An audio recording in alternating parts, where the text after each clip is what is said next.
प्रश्न 5,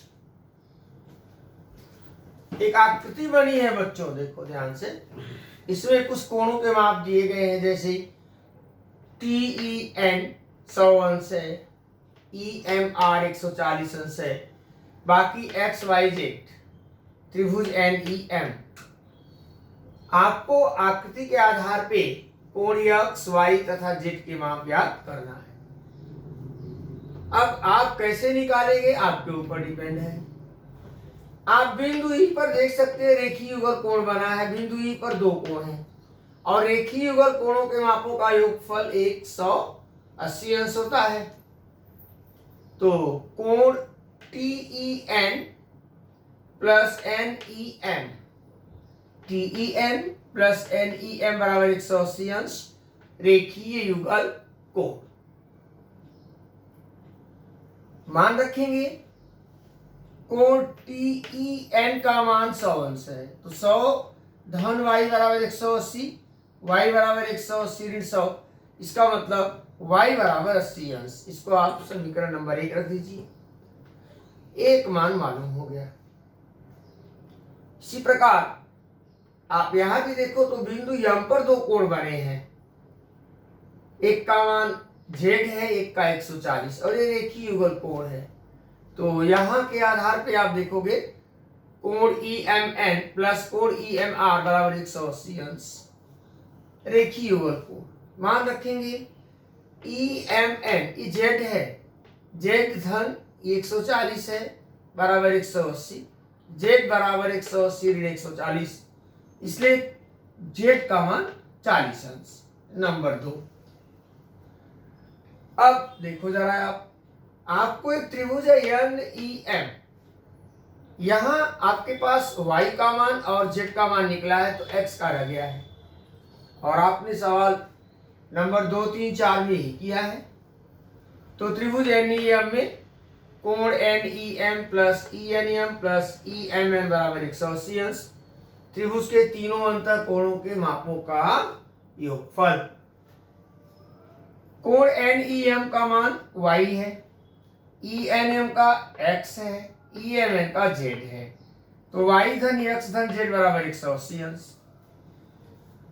y की value क्या है, 80 अंश, 1 से 80 अंश, धन x धन z की वैल्यू 40 अंश है, 2 से, धन 40 बराबर 180, इसलिए यहाँ कथन है स्पष्टीकरण 1 व 2 से। 80 धन 40 आप जोड़ दिए तो ये 80 और 40 मिलकर कितना हुआ, 120 अंश, धन x बराबर 180, इसलिए x बराबर 180 ऋण 120 बराबर 60 अंश। अतः x बराबर 60 अंश, y बराबर 80 अंश, z बराबर 40 अंश। गो प्रश्न 6, आपके सामने एक आकृति दी गई है और उस आकृति में रेखा AB समांतर रेखा DE, कोण A बराबर 70 अंश, कोण E बराबर 40 अंश। तो कोण ARE तथा कोण DRE के मान ज्ञात करने हैं आपको। हल, रेखा AB समांतर रेखा DE, AB समांतर रेखा DE, यह आपका दत्त है, प्रश्न में दिया गया है। रेखा AD तिर्यक रेखा है, आप देख सकते हैं यहां से यहां तक जेड आकार है पूरा। कोण BAD सर्वांग ADE एकांतर कोण, यानी यह कोण बराबर यह कोण, ये दोनों कैसे कोण है, एकांतर कोण, तिर्यक रेखा के विपरीत ओर, ये तिर्यक रेखा है इसके विपरीत ओर, इसलिए कोण ADE बराबर 70 अंश। अब ये कोण भी आपका कितना अंश हो गया, 70 अंश। क्यों, क्योंकि कोण BAD बराबर दिया है 70 अंश। चलिए अब ADE को आप RDE कह सकते हैं, लिख सकते हैं, तो या कोण RDE बराबर 70 अंश। नंबर 1 ARD एक रेखीय। अब हम लोग आगे अपना काम करें, क्योंकि हमको निकालना क्या है, कोण DRE, यह कोण। तो इसके लिए एक त्रिभुज है, 3 कोण दिया गया है। त्रिभुज ERD में कोण RDE धन DER धन DRE बराबर 180 अंश। त्रिभुज के तीनों अंतर कोणों के मापों के योगफल संबंधी प्रमेय से ज्ञात मानों को रखेंगे। तो कोण RDE यानी कोण D 70 अंश है, धन DER, ये कोण DER 40 अंश है, और DRE धन DRE ये नहीं मालूम है, अज्ञात है, बराबर 180 अंश। इसलिए हमने यहाँ लिखा है कि एक व दत्त से मतलब एक से RDE निकाला है, और ये 40 अंश जो है दिया हुआ है। 70 धन 40 110 अंश, धन कोण DRE बराबर 180 अंश। इसलिए कोण DRE बराबर 180 ऋण 110। इसका मतलब कोण DRE बराबर बच्चों 70 अंश।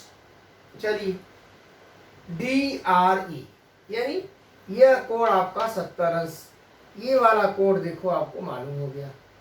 अब निकालना है यह कोण। अब ये दोनों कोण जरा देखें कैसा कोण है। तो एक रेखा के एक ही तरफ दो कोण है, रेखीय युगल कोण। रेखीय युगल कोणों के मापों का योगफल 180 अंश होगा। तो कोण ARE प्लस DRE बराबर 180 अंश रेखीय युगल कोण। कोण ARE प्लस इसका मान है 70 अंश बराबर 180 अंश, 2 से DRE 70 अंश आपने निकाला है समीकरण 2। कोण ARE बराबर 180 ऋण 70, इसलिए कोण ARE बराबर 110 अंश। तो उत्तर क्या हुआ? उत्तर हुआ कोण DRE 70 अंश, कोण ARE 110 अंश। प्रश्न 7 प्रश्न है कि दी गई आकृति में त्रिभुज ABC के कोण A तथा कोण B के समद्विभाजक परस्पर बिंदु O पर प्रतिच्छेदित करते हैं। प्रश्न है कि किसी त्रिभुज के कोण A तथा कोण B के समद्विभाजक बिंदु O पर प्रतिच्छेदित करते हैं। यदि कोण C बराबर 70 अंश तो कोण AOB का माप ज्ञात कीजिए। प्रश्न और प्रश्न में दी गई शर्त के आधार पर आकृति है।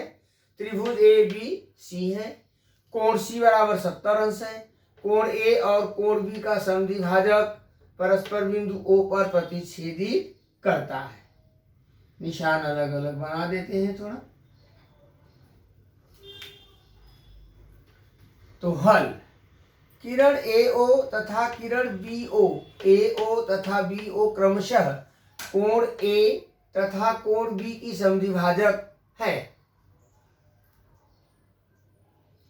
दत्त से।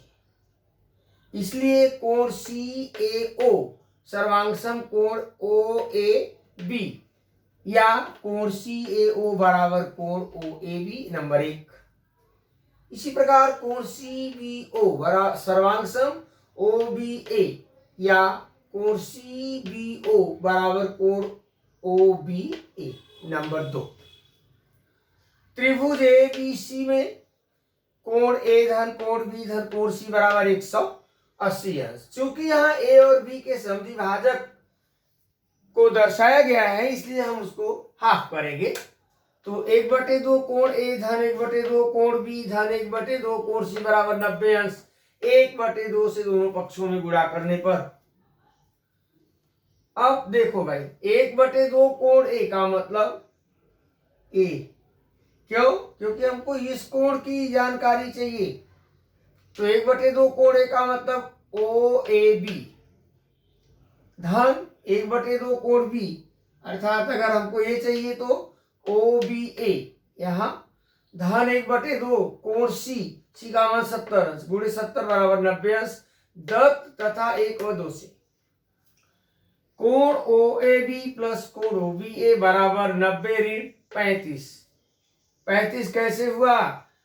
70 में 2 की भाग देंगे तो 35 होगा, धन 35, इधर जाके ऋण 35 होगा। इसलिए कोण ओ ए बी धन कोण ओ बी ए बराबर 55 अंश, 90 ऋण 35, 55 अंश। समीकरण 3। अब आप देखो, आपको यह और यह दो कोण जोड़ करके 55 मिला, आपको ये कोण चाहिए, यानी 2 मालूम है, तीसरा चाहिए। तो त्रिभुज ओ ए बी में, ए ओ बी में कहो, ओ ए बी में कहो, त्रिभुज का नाम 3 अक्षर से लिखा जा सकता है। 3 क्या बल्कि 6 अक्षर से। ए ओ बी त्रिभुज a b o a b o b a, ऐसे यहां से 6 प्रकार से। तो त्रिभुज ए ओ बी में कोण ओ ए बी प्लस कोण ओ बी ए प्लस कोण ए ओ बी बराबर 180 अंश। त्रिभुज के तीनों अंतः कोणों के मापों का योगफल 180 अंश होता है। इसलिए ये दोनों का माप कितना है? जोड़ योगफल 55 अंश, धन ए ओ बी बराबर 180 अंश कथन 3 से।